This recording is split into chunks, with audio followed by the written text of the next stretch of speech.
સમાચાર પર નજર કરીશું। સમાચાર વડોદરાથી મળી રહ્યા છે। ભારત અને ન્યુઝીલેન્ડ વચ્ચેની મેચની ટિકિટની કાળાબજારી થઈ હોવાની જાણકારી। મેચની ટિકિટની કાળાબજારી કરતા 2 આરોપી ઝડપાયા છે।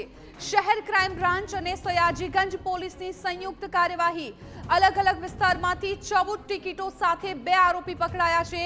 મનીષ સિંહ સંવાદદાતા અમારા ફોન લાઈન પર જોડાઈ ગયા છે। મનીષ, અત્યારે જે પ્રકારે વિગતો મળી રહી છે, 14 ટિકિટ સાથે 2 આરોપીની ધરપકડ કરવામાં આવી છે। કઈ રીતે આરોપી પકડાઈ ગયા?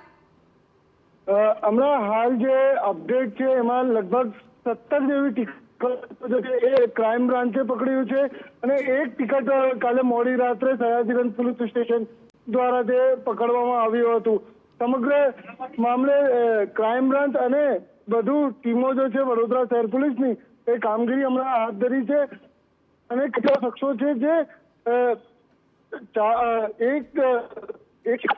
18,000 થી 19,000 જેવા જે ટિકિટના ભાવ 2,000 હતા એના 18,000 થી 19,000 જે ટિકિટના ભાવ 1,000 હતા 6,000 થી 7,000 એવી રીતે।